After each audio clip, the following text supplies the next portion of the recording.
आज पूरा देश देख रहा है, हमारे देश का किसान कड़ी ठंड में रात को आसमान के नीचे खुली सड़क पे सो रहा है। ये सोच के सारी रात नींद नहीं आती। आज कोई भी देशभक्त ये देख के चैन की नींद नहीं सो सकता। ये लड़ाई सिर्फ हमारे किसान भाइयों की नहीं है, ये हम सब की लड़ाई है। जरा सोचिए, जो 2 वक्त की रोटी हम खाते हैं वो हमारे किसान भाइयों की मेहनत की उगाई हुई होती है। हम सबको इस लड़ाई में अपने किसान भाइयों का साथ देना है। कल पंजाब के मुख्यमंत्री ने मुझ पे आरोप लगाए कि दिल्ली में मैंने ये काले कानून पास कर दिए। इतने नाजुक मौके पे भी इस तरह की गिरी हुई राजनीति कैप्टन साहब कैसे कर सकते हैं? ये तो तीनों केंद्र के कानून हैं। जिस दिन राष्ट्रपति के इन तीनों कानूनों पे दस्तखत हुए थे, उसी दिन ये तीनों कानून पूरे देश में लागू हो गए। अब ये किसी राज्य सरकार के ऊपर नहीं है कि वो इन्हें लागू करेगी या नहीं करेगी। अगर राज्य सरकारों पे होता तो देश भर से किसान केंद्र सरकार से बात करने के लिए दिल्ली क्यों आते? वो अपने अपने राज्य के मुख्यमंत्रियों से मांग करते। ये कानून केंद्र सरकार लाई है और कोई भी राज्य सरकार इन कानूनों को ना तो रोक सकती है और ना पास कर सकती है। अब सवाल ये है कि जब कैप्टन साहब को ये बात पता है तो फिर उन्होंने मुझ पर ये झूठे आरोप क्यों लगाए? इसका एक बहुत बड़ा कारण है। जब से हमने दिल्ली के 9 स्टेडियम को जेल बनाने से रोका है, तब से केंद्र की भाजपा सरकार मुझसे बहुत ज्यादा नाराज है। केंद्र सरकार का पूरा प्लान था कि जब किसान दिल्ली आएंगे तो उन्हें इन 9 स्टेडियम में डाल देंगे। हमने स्टेडियम को जेल बनाने की इजाजत नहीं दी, तो वो लोग अब मुझसे बहुत नाराज हैं। मुझे पता है कि स्टेडियम को जेल बनाने के लिए मुझ पे कितना दबाव आया था, किस किस का फोन नहीं आया। लेकिन जिंदगी में कुछ ऐसे मौके आते हैं जब आप अपने ज़मीर की सुनते हो, नतीजे की परवाह नहीं करते।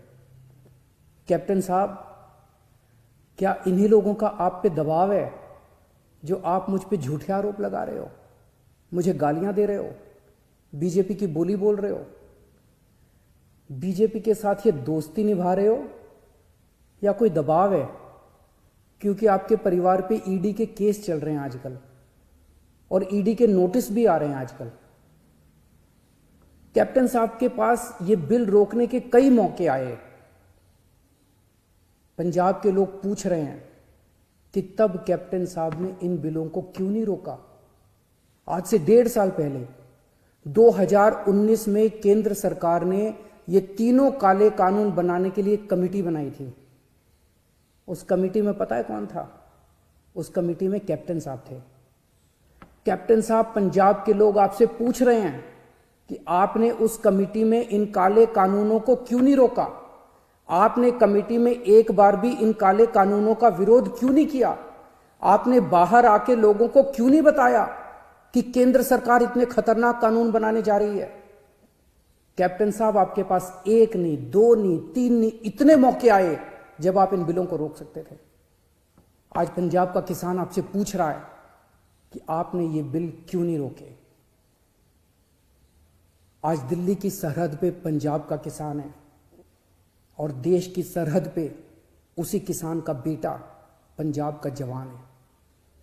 अभी कुछ दिन पहले पंजाब के एक किसान सरदार कुलवंत सिंह जी दिल्ली की सरहद पे बैठे हुए थे और खबर आई कि उनका 22 साल का जवान बेटा सुखबीर सिंह बॉर्डर पे देश के लिए शहीद हो गया। इस सब के बीच जब कुछ लोग आए दिन किसानों को आतंकवादी बुलाते हैं, देशद्रोही कहते हैं, तो मैं सोचता हूं कि बॉर्डर पर उन जवानों पर क्या बीतती होगी जिनके किसान मां बाप को आतंकवादी कहा जा रहा है।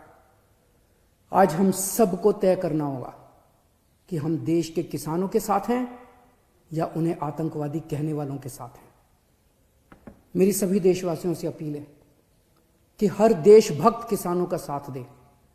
मेरी सभी आम आदमी पार्टी के लोगों से अपील है, कोई राजनीति नहीं करनी, सभी पार्टियों के लोगों के साथ मिलके भारतीय बनके किसानों की सेवा करनी है। राजनीति करने को पूरी जिंदगी पड़ी है, अभी बस सेवादार बन के सेवा करो। हमें इस इनकलाब का ना राजनीतिकरण करना है और ना इस इनकलाब का राजनीतिकरण होने देना है। मेरी केंद्र सरकार से अपील है कि किसानों को सभी मांगे किसानों की तुरंत मानी जाएं और एमएसपी की गारंटी को कानून में डाला जाए।